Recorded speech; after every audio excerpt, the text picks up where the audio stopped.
In Darwin's day, we knew very little about cellular chemistry, for one thing. We knew very little about metabolism, how cells go about making the chemicals that they need to make the big parts of living cells. We now understand that in some detail, and we also understand about the proteins that do the chemistry of life. These are called enzymes. We understand how large these enzymes are. We understand that they are encoded by genes, and we understand how that encoding takes place. That's called the genetic code. So really, you put all that together, we now understand something about digitally encoded information in cells, encoded in the genome. We understand why it's there to encode proteins, and we understand how the proteins function to do the chemistry of life.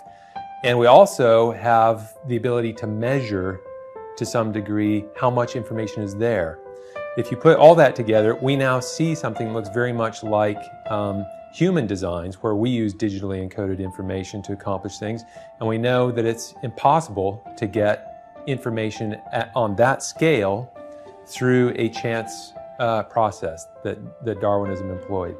I remember thinking at the time that this looks like something, not just the product of engineering, but the product of brilliant engineering. And that was the point where it occurred to me that someone needed to do the experiments to test whether that was really the case or not.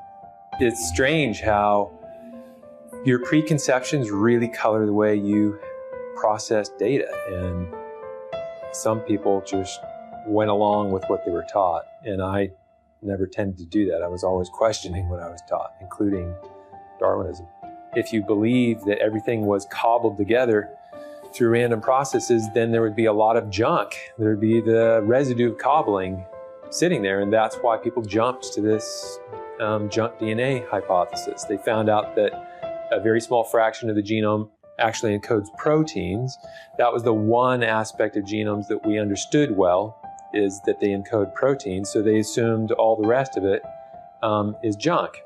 Well, the truth is, we didn't know what the rest of it was doing, but that doesn't mean it's junk, and it's becoming increasingly clear that in fact it isn't junk, and that's a significant prediction. It's not a prediction that Darwin himself made, but it follows very readily and naturally from Darwinism, and it turns out not to be correct, and that's becoming increasingly clear.